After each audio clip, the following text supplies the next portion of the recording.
I'd like to commend the Minister of Finance, Mr. Yair Lapid, who chose in our conference at the INSS to the platform and the podium in order to address Israeli public for the first time, not via his Facebook. I believe that this is highly important, and I hope that we'll hear his economic theory in this very important element entrusted to him. Once we've heard what the things are, our challenges, who has to face them after all is the Minister of Finance of the State of Israel, and I hope that we be hearing from him, his program and his principles.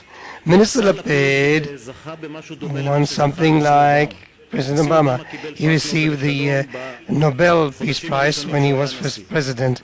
Minister Lapid became part of the list of the 100 most influential people worldwide during the first months. It's a major challenge, first of all, to be awarded and recognized and then bring the results. So we all hope that for the benefit of all of us, Minister Lapid will succeed. This morning, I spoke about challenges facing the State of Israel, mainly with regard to our profession, namely national security. I spoke about it once solving the budget problem or issue towards the end of summer in Tehran, in Jerusalem, and in Washington. Harsh decisions will have to be made because persisting regard to current strategies is impossible. Mr. Lapid is part of the security political cabinet, and here I have to confess, occasionally ministers are assisted by our institute's knowledge in order to understand the issues that are not exhausted within one title, crossing the red line or not. That's not enough. For whoever was here who knows that it's much more complex, and I'm very proud that representatives of four parties sat here for long hours and contemplated things for the benefit of the people in Israel by making the right decisions. I'd like to thank Minister Lapid, and I'd like to give him the floor.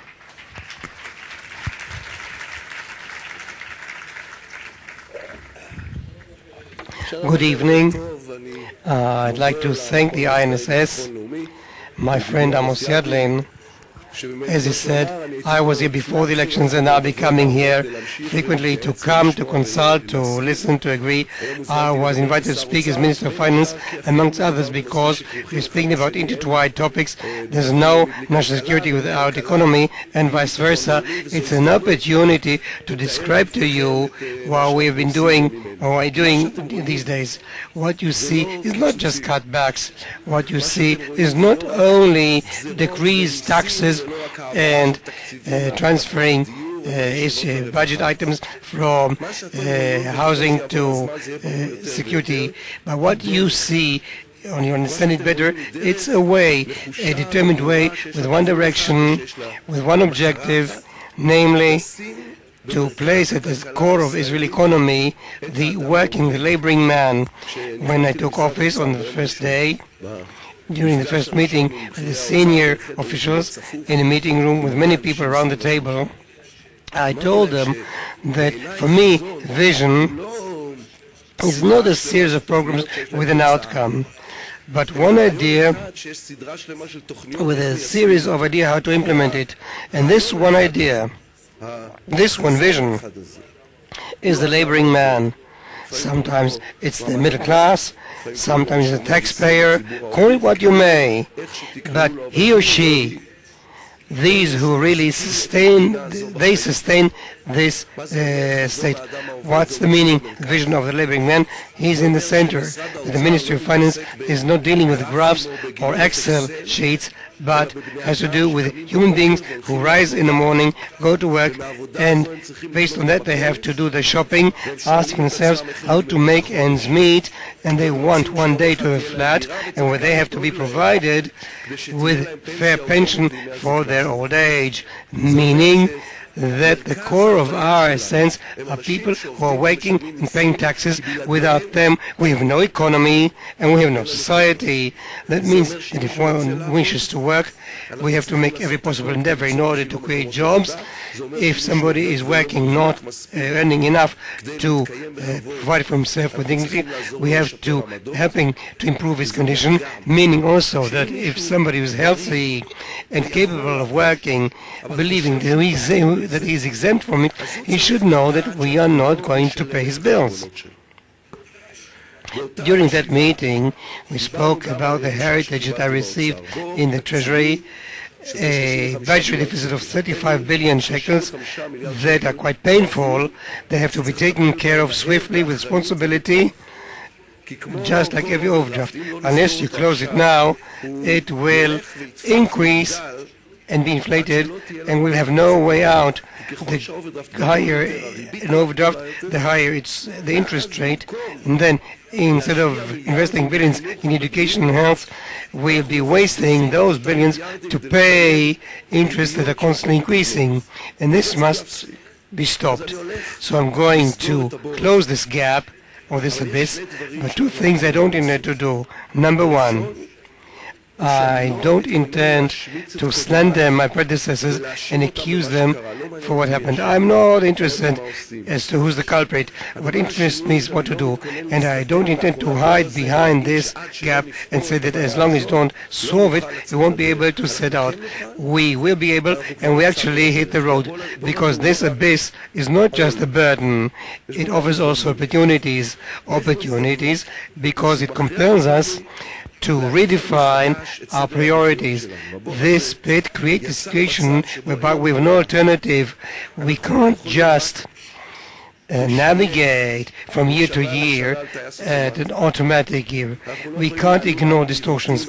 We don't have an alternative but to dive into every item, any budget item, every regulation that was carried late at night when all watchdogs went to bed, or any ancient agreement that can't be touched, as I'm being told, because this is how it used to be. Maybe it used to be like that, but it's going to change. We can change, and maybe it's good that we have no alternative, because this induces us to do it right now with no delay. Because right now, in every meeting, every budget discussion, whenever we see a presentation about transportation, child allowance, and day centers, we constantly back to the same question. How does this impact the working man? It seems like something natural, almost taken for granted, yet it ain't. The working man in the state of Israel is not at the core of the activity of the government for several years now. He's only paying the bills. And it's not the same thing. If average payment that the state of Israel is receiving for its net resources is very low, and you all know that I'm now very subtle, so we saw the interest of the working man, and this has to be changed. If dozens, 100,000 of healthy people aren't working, living on allowances arranged by political, immoral agreements, we saw the interest of the working, laboring man, and this has to be changed.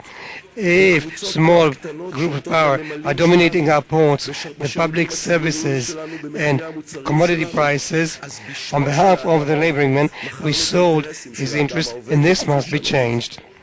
If a crash is costing a working mother 1,000 shekels more than a non-working woman, somebody sold her or us.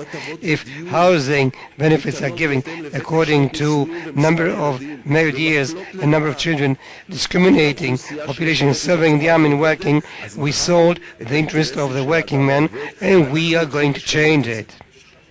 If we can reduce water prices by 4%, by closing and unifying dozens of redundant water cooperatives, we do it because a regime that can reduce prices, not doing it, is selling the interest of the working man. You all know that some of the things that, or maybe most of them, all of them, will trigger war.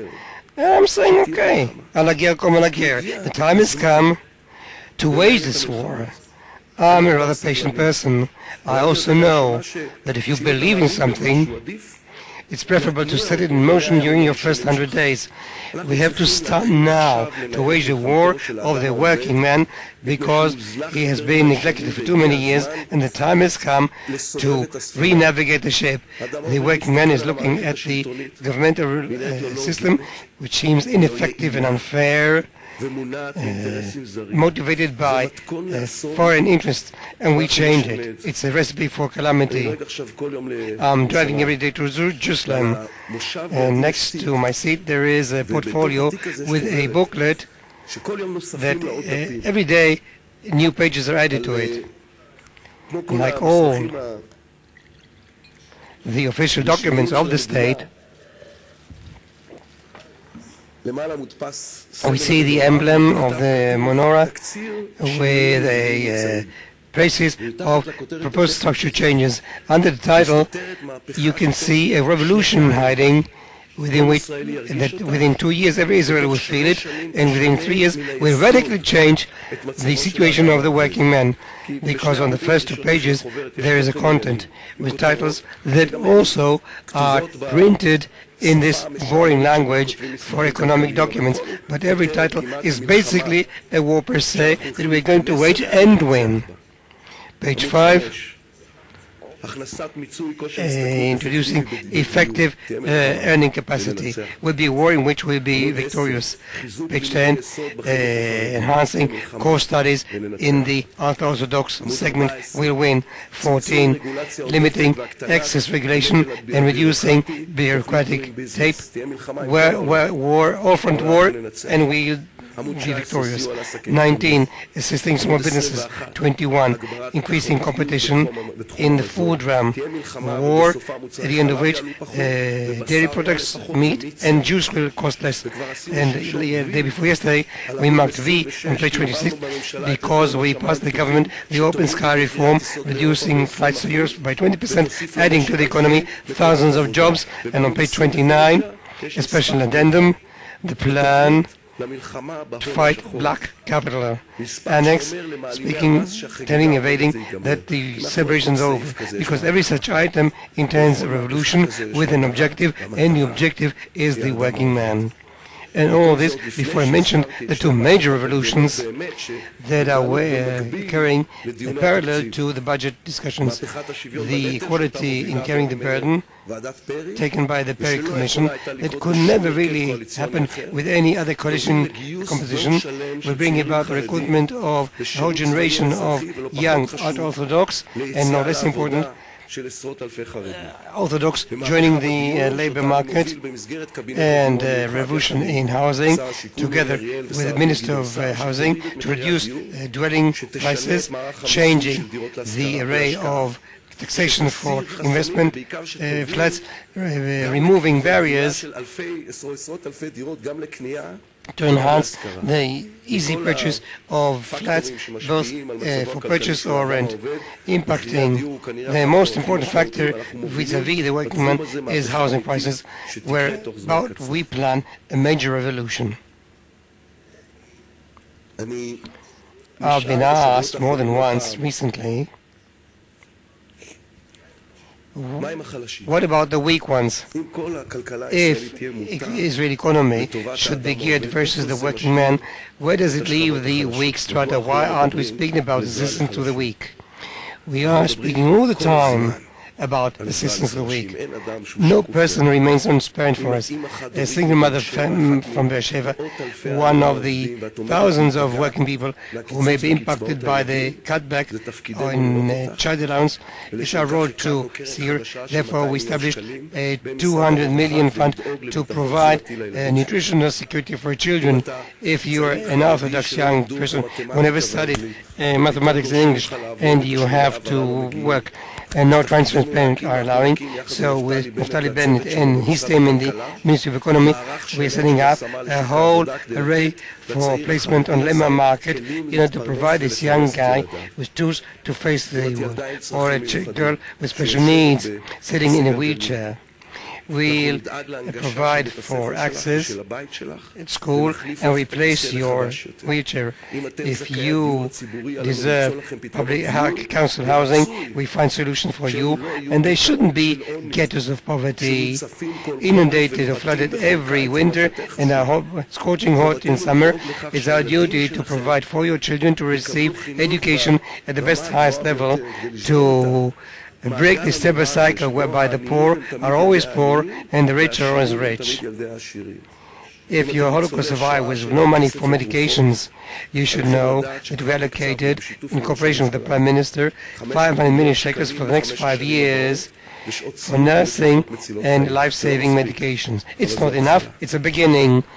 Help for the weak is the basis of every enlightened society, but to say that we have to help the weak without explaining how or where we take funds that would allow us to help the weak, it's not really social discourse, it's not social justice. At best, it's empathy, and in worst case scenario, avoid protest, because there's no social justice without the economy funding it. In order to give the weak, we also have to be able to take something from, if you want to devise real supportive rates of education, welfare and health. For that we need the tax money of the Israeli middle class. Whoever doesn't envy the middle class, those who are against them earning good living are only angry, and anger is a very bad policy. Only if the Israeli middle class will be working, earning properly, will have enough money to assist the weak. And let me tell you that the Israelis are working, and they will happily pay that money once they feel that their taxes aren't really intended to wipe out debts of tycoons or sectors that are dominating public cash, but they are going to help the aged, the weak, Holocaust survivors and children under the line of poverty. They'll put their hand in the pocket with no hesitation. All they ask for is a fair system, and this is what we're going to give them, a fair system, meaning that we have to be able to act with assertiveness versus any abuse of the system by the strong. In the brief time during which I've been minister, I announced the formation of 2 committees to re-examine whatever concerns the royalties of natural resources, which are no gas and oil in Israel, and a commission together with Chancellor Fisher to examine the debt arrangement of the tycoons in the major banks. Day before yesterday, we passed in the government the law of centrality to dismantle the pyramids. Justice must be seen also, it must be visible. We decided that those who pay surcharge will not receive children allowance and purchase tax for luxury cars and taxes for plasmas about 50 inches were highly increased. But if we're talking about a fair system, let us speak about another kind of fairness. The system shouldn't be fair only vis-à-vis the weak, but also vis-à-vis people who are operating it. The Ministry of Finance, headed by me, is not against businesses, not against entrepreneurs or agri companies.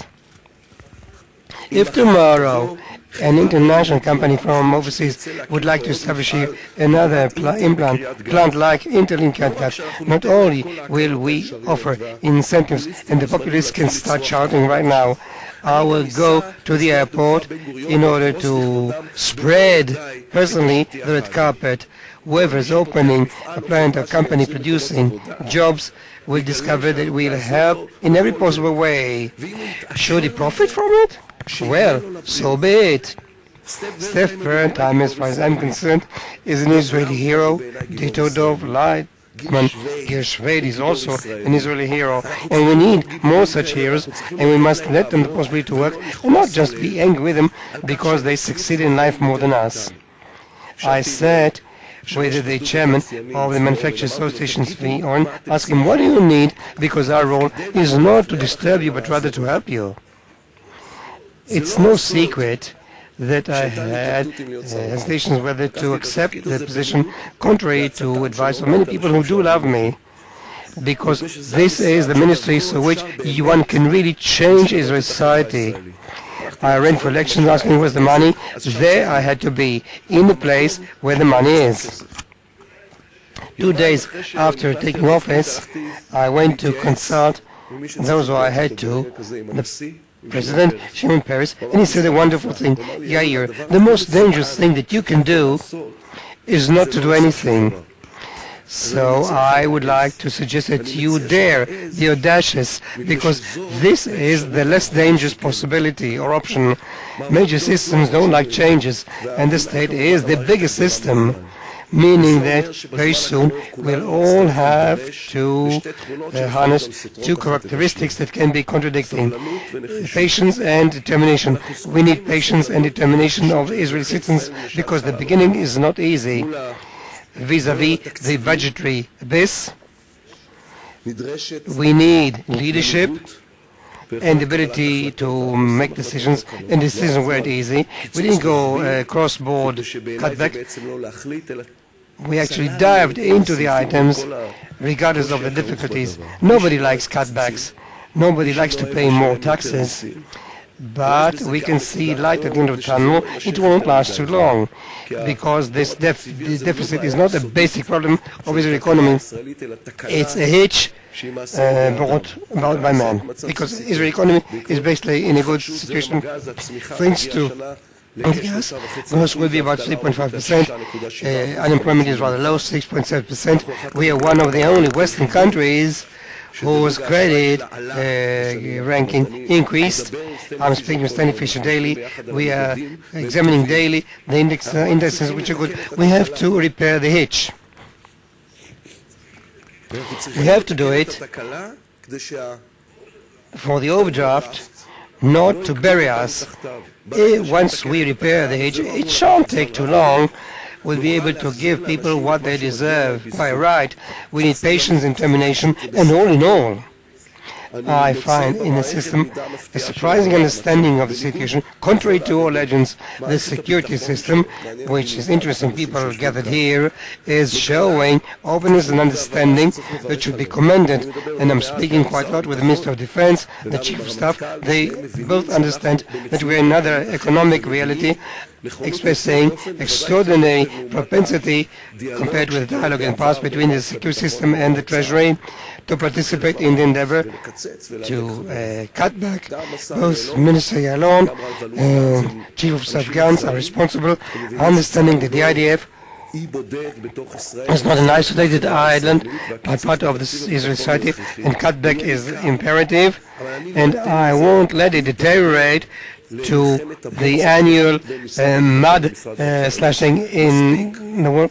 We have enough enemy armies surrounding the state of Israel. The IDF is not one of them, and the cutback should be done in cooperation based on a dialogue that we have. We need patience and determination, because patient and determined people gain. Introducing the Orthodox to the labor market will increase the GDP by 1%. Improving technological education will create a new generation of engineers and high-tech experts. The war that we are declaring against black capital will generate billions to the Treasury and lead us to feel that we are living in a more just society. All is able, because in recent elections the working man took the state back to his hands, or to his life with his hands, voting for distributory justice, saying in the ballot box that it's tired of paying for people who are refusing to work, no less lobbyists and tycoons who are abusing it. After the elections, people all of a sudden were filled with hope. It transpired that, contrary to what they had thought, Israel was not condemned to be forever more and more sectorial, more and more poor, more and more unjust. This hope shouldn't be lost. Hope is not just feeling or emotion. It's a national case. It's also a solid economic value. People with hope are taking more initiative, are reading more, are more cooperative, and I believe that people with hope are those who are willing to sacrifice more, because they don't regard it as sacrifice but rather as investment. Our role, my role, is to deliver the hope, and we'll make it into a reasonable price flat for young couple, we'll make it into recruitment for all, we'll make it into cost of living which is attainable, we make it into an education system that will bring us pride and honor, and if for anything else, we'll make it into a new Israeli society, placing at the center the working man. Thank you very much.